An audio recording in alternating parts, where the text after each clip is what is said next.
Comienza la declaración institucional del presidente del Gobierno en el Palacio de la Moncloa. Queridos y queridas compatriotas, me dirijo a vosotros para informaros de la crisis que se ha desatado en Oriente Medio, de la posición del Gobierno de España y de las acciones que estamos llevando a cabo.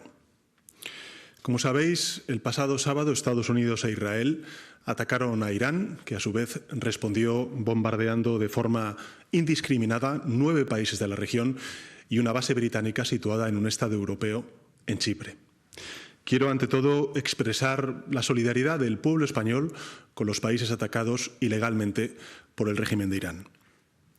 Desde entonces, las hostilidades han continuado, cuando no crecido, provocando centenares de muertes en hogares, en escuelas, en hospitales, también el desplome de las bolsas internacionales y la disrupción del tráfico aéreo y del estrecho de Hormuz, por el que transitaba hasta hace muy poco el 20% del total del gas y petróleo mundial. Nadie sabe con certeza qué pasará ahora. Ni siquiera están claros los objetivos de quienes lanzaron el primer ataque. Pero tenemos que estar preparados, tal y como dicen los promotores, para la posibilidad de que esta sea una guerra larga, con numerosas bajas y, por tanto, con consecuencias graves también a escala global en términos económicos. La posición del Gobierno de España ante esta coyuntura es clara y consistente. Es la misma que hemos mantenido en Ucrania o también en Gaza. En primer lugar, no a la quiebra de un derecho internacional que nos protege a todos, especialmente a los más indefensos, a la población civil. En segundo lugar, no a asumir que el mundo solo puede resolver sus problemas a base de conflictos, de bombas. Y finalmente, no a repetir los errores del pasado. En definitiva, la posición del Gobierno de España se resume en 4 palabras: no a la guerra. El mundo, Europa y España ya han estado aquí antes. Hace 23 años, otra administración estadounidense nos arrastró a una guerra en Oriente Medio. Una guerra que, en teoría, se dijo entonces, se hacía para eliminar las armas de destrucción masiva de Saddam Hussein, llevar la democracia y garantizar la seguridad global. Pero que, en realidad, visto en perspectiva, produjo el efecto contrario, desencadenó la mayor oleada de inseguridad que ha sufrido nuestro continente desde la caída del muro de Berlín. La guerra de Irak generó un aumento drástico del terrorismo yihadista, una grave crisis migratoria en el Mediterráneo oriental y un incremento generalizado de los precios de la energía y, por tanto, también de la cesta de la compra, del coste de la vida. Ese fue el regalo del trío de las Azores a los europeos de entonces: un mundo más inseguro y una vida peor. Es verdad que aún es pronto para saber si la guerra de Irán tendrá consecuencias semejantes a la de Irak, si servirá para provocar la caída del terrible régimen de los ayatolás en Irán o para estabilizar la región. Lo que sí sabemos es que de ella no va a salir un orden internacional más justo, ni tampoco va a salir de ella salarios más altos, ni mejores servicios públicos, ni un medio ambiente más saludable. De hecho, lo que de momento podemos vislumbrar son más incertidumbre económica, subidas de precio de petróleo y también del gas. Por eso, desde España estamos en contra de este desastre, porque entendemos que los gobiernos estamos aquí para mejorar la vida de la gente, para aportar soluciones a los problemas, no para empeorar la vida de la gente. Y es absolutamente inaceptable que aquellos dirigentes que son incapaces de cumplir con ese cometido usen el humo de la guerra para ocultar su fracaso y llenar de paso los bolsillos de unos pocos, los de siempre. Los únicos que ganan cuando el mundo deja de construir hospitales para construir misiles.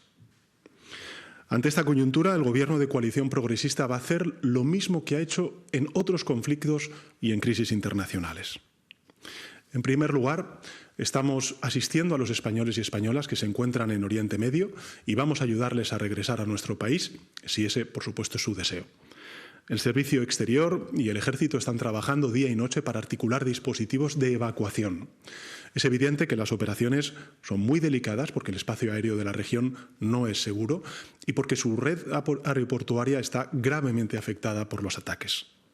Pero nuestros compatriotas pueden tener la certeza de que vamos a protegerles y de que vamos a traerles de vuelta a casa. En segundo lugar, El Gobierno de España está estudiando escenarios y posibles medidas para ayudar a los hogares, a los trabajadores, a las empresas, a los autónomos y que puedan mitigar con ello los impactos económicos de este conflicto, si es que fuera necesario. Gracias al dinamismo de nuestra economía y gracias también a la responsabilidad de la política fiscal del Gobierno, España cuenta en estos momentos con los recursos necesarios para hacer frente también, de nuevo, a esta crisis.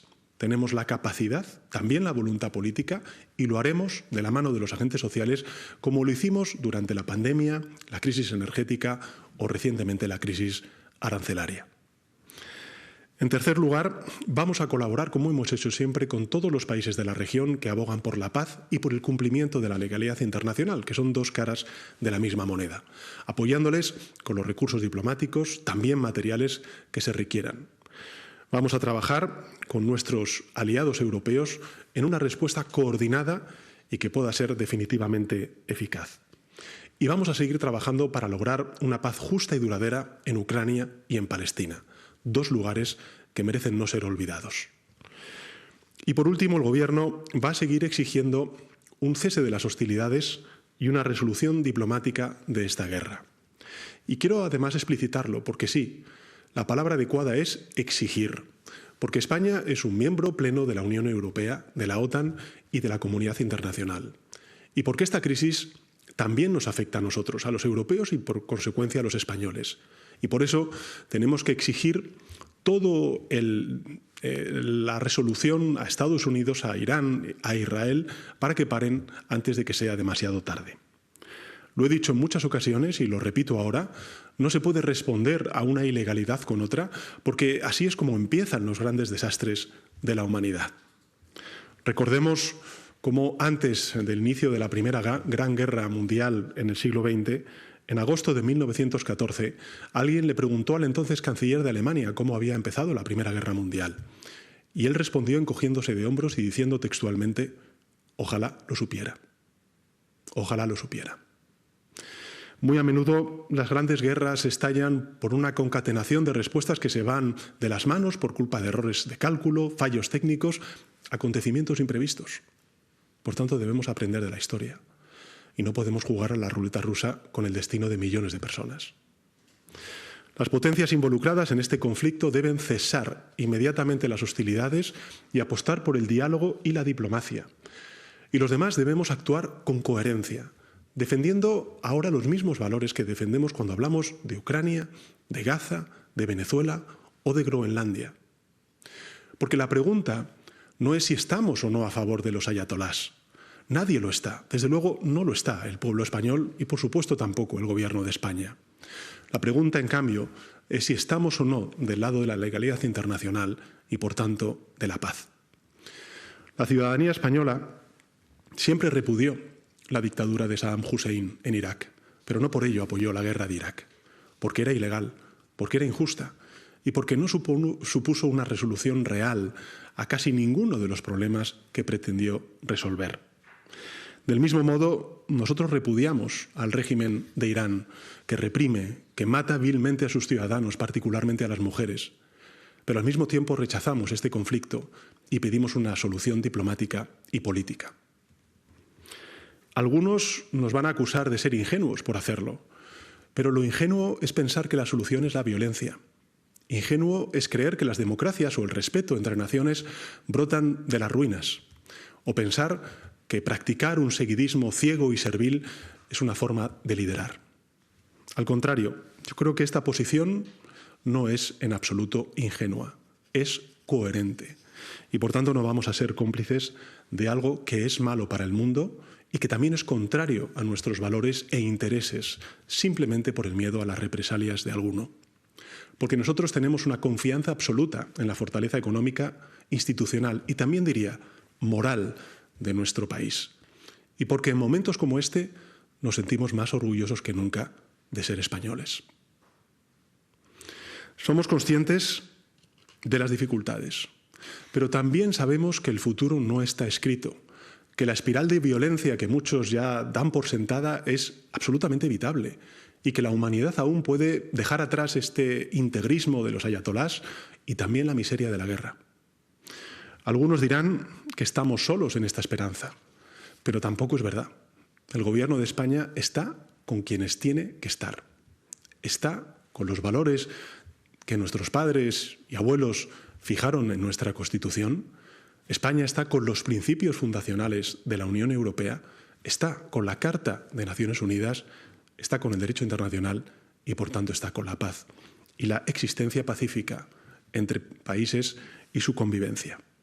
Estamos, además, con muchos otros gobiernos que piensan como nosotros y también con millones de ciudadanos y ciudadanas que en toda Europa, en Norteamérica y en Oriente Medio, lo que mañana no es más guerra o más incertidumbre, sino más paz y más prosperidad. Porque lo primero solo beneficia a unos pocos y lo segundo nos beneficia a todos. Muchas gracias.